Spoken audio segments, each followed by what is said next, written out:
Carta del Padre Pío de Pietrelcina para hoy 24 de enero. Sagrado Corazón de Jesús, purifícame. Espíritu Santo, vive en mí. Santísima Trinidad, llega a mí. Carta dirigida a Rafaelina Sherace. El apóstol se alegra al pensar que por nada será confundido y que de ningún modo descuidará su deber de apóstol de Jesucristo. Se alegra también de que en su cuerpo, incluso en medio de todas las cadenas a las que está sometido, Jesús siempre será glorificado.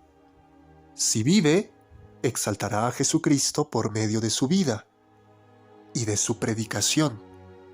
También estando en cárcel, como ya lo había hecho hasta ahora predicando a Jesucristo a los del pretorio.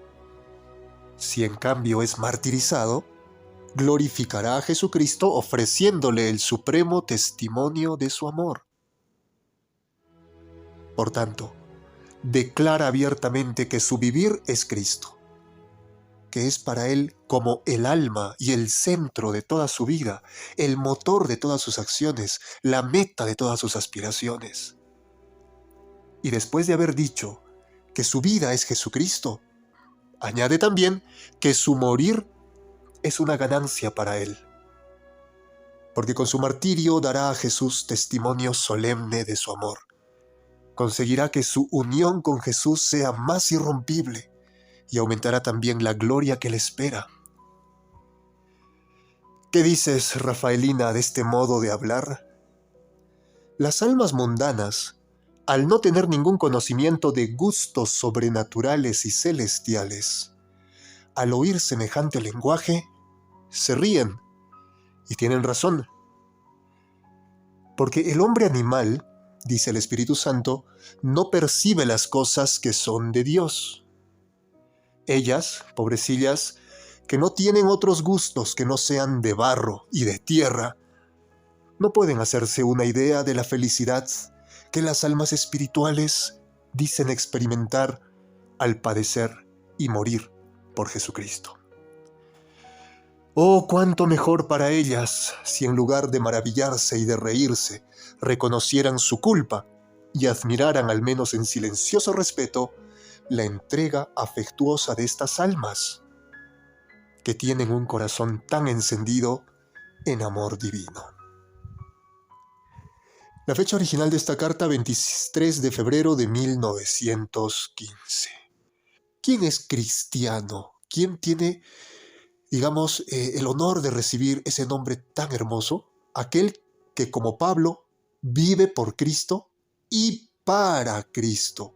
Por eso se llama cristiano, porque me levanto para Cristo. Duermo, descanso, para servirlo mejor, con más fuerzas al Señor. Si voy a un lugar o dejo de ir a otro, si frecuento un círculo social o me alejo de otro, es por el Señor, para Él. Porque todo el tiempo estoy pensando cómo lo sirvo mejor, cómo puedo servir mejor a mi Dios, cómo puedo amarlo más, cómo puedo adorarlo más, cómo puedo ser más obediente, más manso, más humilde, cómo puedo apartar de mi corazón tantas cosas que me gustan y que me distraen y que, aunque me gusten, aunque me distraigan, hacen que me olvide de mi Dios amado, que nunca se olvida de mí. ¿Cómo hago para apartar todas estas cosas? Ese es cristiano. Esto es lo que el Padre Pío dice, supremo testimonio de su amor. Ahora sí podemos llamarnos cristianos. Pero ¿quién vive así? Personalmente, y te soy honesto, yo no conozco a nadie que viva así. ¿Quién es cristiano realmente? Hay que pedir al Señor que nos conceda la gracia de vivir de este modo, no de otro.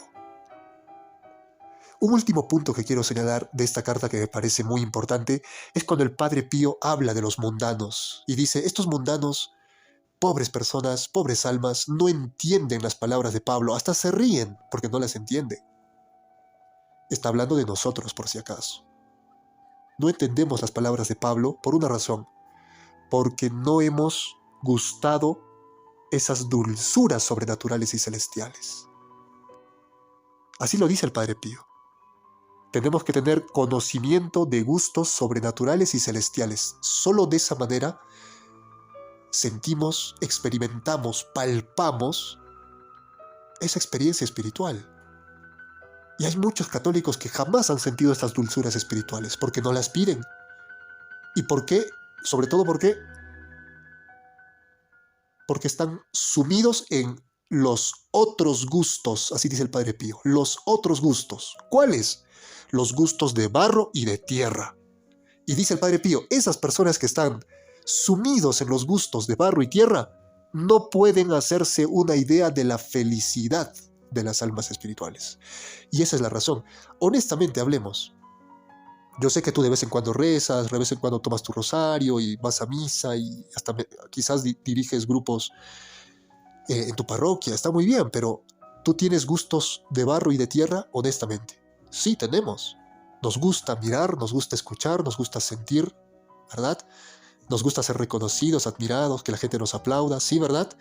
Nos gusta disfrutar de la comida, de la bebida, ¿sí? Nos gusta mirar una película, escuchar canciones. Tenemos tantos gustos de barro y tierra. ¿Cierto o no es cierto? Sí. Ahora, ¿tú crees que teniendo esos gustos de barro y tierra, también vas a tener los gustos espirituales?